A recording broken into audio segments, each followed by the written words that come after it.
What's up, world? This is your guy, Guitar K, and today we're going to be talking about one of the hardest things for any human being to do: admitting fault. Now, admitting fault is necessary for growth. It's important. In order to move on, you got to admit fault, man. Look, you can't step out of an old behavior or from your old ways unless you first admit fault. So today we're going to be talking about admitting fault and moving on. Now, I'm going to start by saying that I have been the betrayer. I have been the disappointer, the bridge burner, the opportunity squanderer, the unfaithful one, the unloyal one. I have been the abuser, the user, the manipulator, and the liar. I have been all of those things. And regardless of what anybody else did to me or said to me or what the world did or my circumstances, at the end of the day, I made conscious choices every day to do these things. I woke up every day with intentions upon being that way. And in order for me to move away from being those ways, I have to admit the fault and move on. Now, let's look at Google and what it says about admitting fault, because I agree with what it says here 100%. Now, it talks about some legal elements here, which is, I guess it's relevant, but we're going to look at, just like I said, admitting fault from a personal stance. So admitting fault, acknowledging responsibility for a mistake, wrong action, or error. In legal context, it can mean accepting liability for an accident or other incident. While admitting fault can be difficult, it can be a positive step towards personal growth, building trust, and fostering stronger relationships. However, in some situations, like car accidents, it's crucial to be cautious about immediately admitting fault, as it can have legal and financial implications. Now, I think sometimes in real life, that's why we're cautious to admit fault. But at the end of the day, man, you know when something's your fault and you got to speak on it. It talks about personal growth here. It talks about admitting fault demonstrates self-awareness. Look, man, when you're grown, you know what you're doing. You know what you're doing to somebody, and you know why you're doing it. And a lot of times we like to say, well, oh, they're doing it to me, and it's an eye for an eye. Look, if everybody's going around with this eye for an eye, man, the whole world will be blind, man. But look, building trust. Errors can help build trust and strengthen relationships. Acknowledging those errors, man. You just admit when you was wrong, and we can build up from there. Taking responsibility. Admitting fault shows a commitment to taking responsibilities for one's actions and their consequences. And it's huge in repairing relationships. Admitting fault can be a crucial step in resolving conflicts and rebuilding trust in personal or professional relationships. Look, admitting fault, man. Like I said, regardless of what the other person did, I have to admit my faults, and I have to be accountable for what I've done to these people and what I've done to these jobs and what I've done in these opportunities that I've been given. Now, today, I don't want to be all of those things I said. So I have to admit that I was, and I have to take every precaution and every step and look at what I've done so that I don't repeat the same actions and behaviors. So today, I practice what is called spiritual principles. You know, above all else, I go against what I used to do. A guy asked me, you know, how do you not be the same way that you used to do, or the same way that you used to be? I said, I had to change. He said, what did you have to change? I said, everything. You know, when I want to go left, now I go right. I just have to, man. I can't keep falling back into the same traps and pitfalls that I used to fall into. It's a proverb.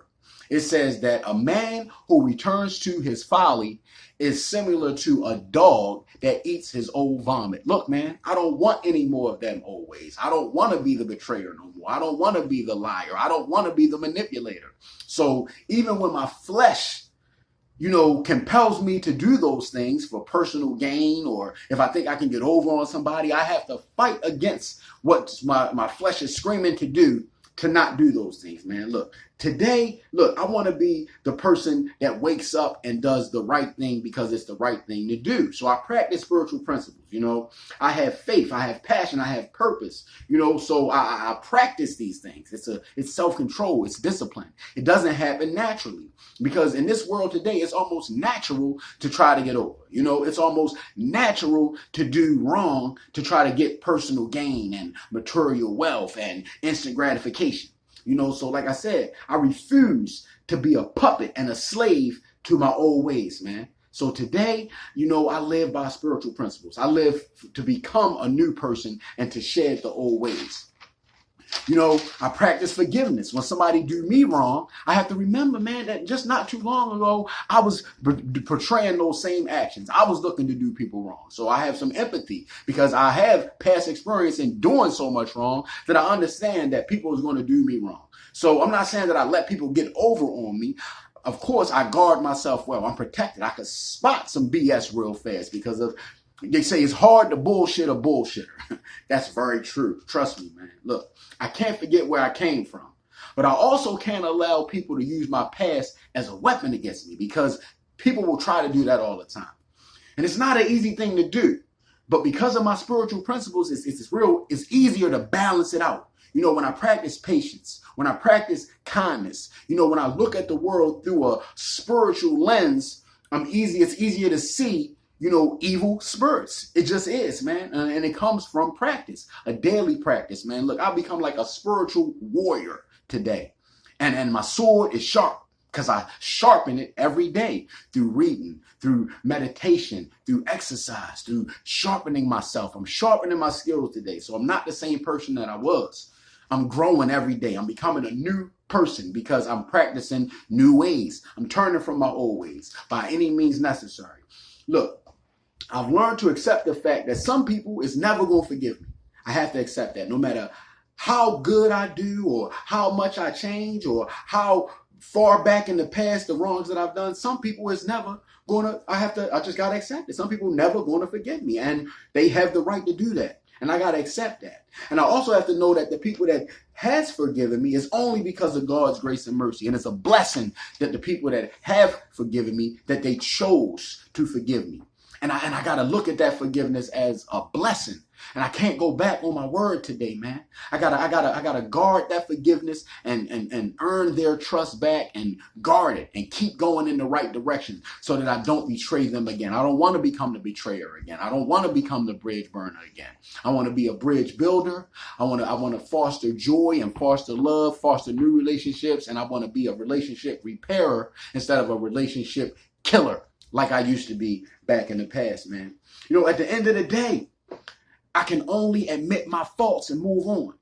I can't let the ghosts of my past keep me stuck because that's another thing that I used to do. By me knowing how bad of a person and how bad behaviors that I was practicing, I used to have it in my head like, well, I've done so much wrong now that I can't go forward. That's not true. Because today, by practicing these spiritual principles and finding a new way to live, I'm starting to see a light at the end of the tunnel. And even though that light is forever moving, it's just a good direction to be going at. I feel like I've came a long way, but at the same time, I got a long way to go. But it's not about a destination. It's all about the journey. On this journey of spiritual enlightenment and of becoming a better person, I'm not where I want to be. But when I turn around and look, I'm not where I used to be, man. I'm not back there where I used to be. Today I don't betray people. Today I don't manipulate people. I'm not looking out here to get over. I'm not looking out here telling all these lies that I used to tell just to get what I want to get. I earn what I get. And I'm grateful for what I get. And I look at everything like a blessing, man. So today, it's not hard for me to admit fault. Soon as I do something wrong, I'm quick to admit fault. I'm quick to apologize. And I'm understanding that I'm not the only person in this world. And that I can't just run through this world like a wrecking ball, knocking everything down and knocking everything over just to get what I want. And when I do make a mistake and when I do wrong somebody, 9 times out of 10, it wasn't intentional. But at the end of the day, nobody's perfect. We still might step on some toes. Even though this is a big world, sometimes we get in close quarters when we trying to, make things happen. But at the end of the day, man, I can easily admit fault and move on. It's not as hard as it used to be. Hopefully you got something out of this, man. If you know that you're trying to turn from your old ways, the first and most important step is to admit fault. It's the only way to move on. This is your guy, Guitar K. Be more